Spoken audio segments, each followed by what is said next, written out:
Yeah. Jeff, Kendra, Sam, Tori, Ryland, Zach, and Chad. And here's Eric. My name is Eric Smets. I'm going to talk to you about the negative effects of technology. Over the past few decades, technology has developed at a rapid rate, bringing us many useful tools and also ways to entertain ourselves. But along with the benefits comes a downside.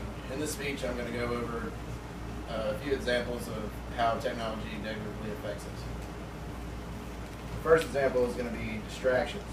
It's something that we are all guilty of, looking at your phone when you're supposed to be doing something like being at work or doing something for school, like writing a speech.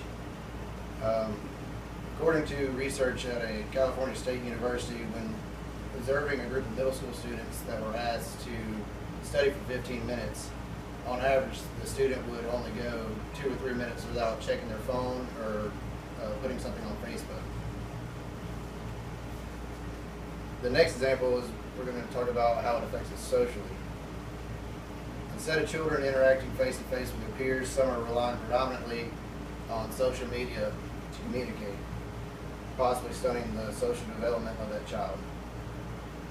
People are also being replaced with machines, enabling us to create a world where we can avoid human contact almost altogether in public.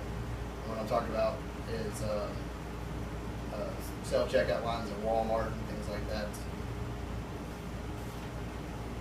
The next example that I'm going to talk about is how it affects us economically.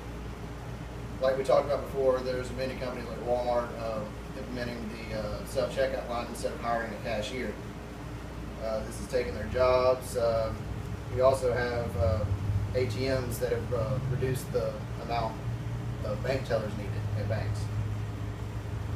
According to NBC News, there's a list of 9 jobs that may be replaced in the future by machines. Just a couple of those are pharmacists, for example. Some of them are kind of far out there, like astronauts and lawyers, but you get the picture. The next example we're going to talk about is obesity. Obesity is a problem that's been growing, especially in the United States. Many believe that people spending countless hours playing video games and watching Netflix instead of being physically active puts them at a higher risk for being obese, which in return can lead to problems such as diabetes and heart disease.